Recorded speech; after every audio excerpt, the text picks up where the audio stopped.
За энэ удаагийн богино бичлэгээр Facebook-ийн пэйж дээр хэрхэн цэнхэр тэмдэг авах вэ гэдгийг дараадлыг харуулъя.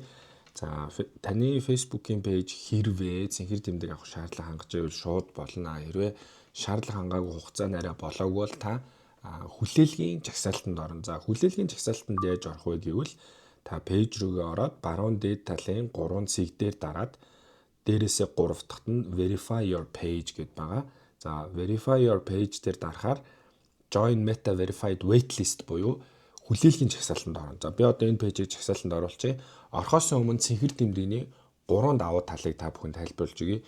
За цэнхэр тэмдэгний хамгийн ихний давуу тал бол мэдээж юм үзэгдэх байдалтай. Таны овог нэр арталт цэнхэр тэмдэг байхын цахим орчинд таны хэрэглэгч үйлчлүүлэгч нарт илүү ихтгэл үнэмшил төрүүлэх нэ. Тэр талаас за хоёр дахь нь impersonation protection буюу нөгөө хамгаалалт та supportтэй гэж бид нар ярьдаг нөгөө ингээд чатаар Facebook-ийн ингээд нөгөө туслах операторуудтай чатаар холбогдож энийг яах вэ тэрийг яах вэ гэдэг зааварчилгаа авах боломжтой. Энэ дээр яг нөхдүүд нэг тийм анхан шатны тусламж үзүүлж чаддаг юм даа. Ер нь нэг тийм линк шийдэх байдлаар те та ингэж асуудлаа шийдэх. Гэтэ гайгүй ер нь бол бүр видео кол хийх тохиолдол байдаг. Би сая нэг буруу тайлбарласан юм шүү. Customer support гэдэг нь тэр. Customer support нь contact help when you need тийм тусламж хэрэгтэй үед оператортай чаталж болно. Impersonation protection яадаг вүлээ. За ямар ч хамгаалалт үүсгэдэг гинэ. Бамбаны зурагтай юм байна. Тэгээд protect your business with proactive identity monitoring гэдэг. Таны ингээ нөгөө пэйжийг альва эрсдлээс урьдчилан хамгаалдаг гинэ. Ер нь аль яг нэг тийм мэдээлэл ирдэг гэсэн үг. Танд ийм эрсдэл үүсч шүү, тийм эрсдэл үүссэн шүү. За энэ шаардлагууд нэгээд байш дарж ороод за шаардлагууд нь байдаг юм байна шүү. Би энэ шаардлагын линкийг орчуулгатай нь яг энэ бичлэгийн доор оруулчихъя. Эдгээр шаардлагуудыг хангаж байвал цэнхэр тэмдэгтэй болж болно гэж. За join the waitlist дээр дараад you are on the waitlist буюу та ингээд жагсаалтанд орлоо гэсэн үг. За ингээд жагсаалтанд ороод танд notification буюу мэдээлэл хэлбэрээр эргээд за таны цэнхэр тэмдэг авах эрх нэгдлээ гэдэг хариу тодорхой хугацааны дараа ирнэ. Тэр нь хугацаа нь бол янз бүр байдаг. За тэгээд цэнхэр тэмдэгтээ та тэнцчих юм бол авах эрхтэй нь үүсчих юм бол та нөгөө Facebook-ийнхаа Ads Manager дээр нөгөө долларын карта холбогдсон байгаа. Худлаа ярьж байна.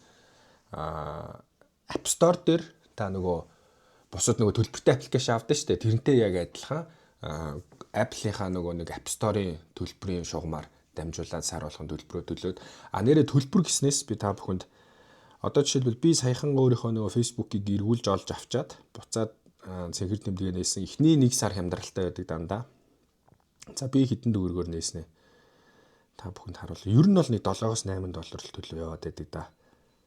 Өмнө нь 50,000 орчим төгрөг төлдөг байсан юм ба. Энэ сар нэлийн хямдралтай. За би яг юу руу ороод харуулчих. Manage subscription гэнэ. За би яг миний эхний 1 сар за надад 39 центээр өгсөн байна. Энэ нөгөө эхний сар гэдэг утгаар хямдралтай. Энд хүн болгон дээр янз бүр гарч ирээд байт юм ба. Нөгөө ашигласан жилээс хамаарат ч юм уу. За дараагийн сараас эхлээд би 2 сарын 25-наас хойшоо $6 50 цент төлөх нь байна тий. За тэгэхээр $7 гэхээр чинь ойролцоогоор хэдэн төгрөг юм. Тэгээ сард нэг 24,500. Би ч өмнө 50,000 төлдөг байсан. Намайг нэг 7-8 сар ч юм уу 1 жил ашигласан болохоор ингээ хямдраад байдаг юм шиг байна.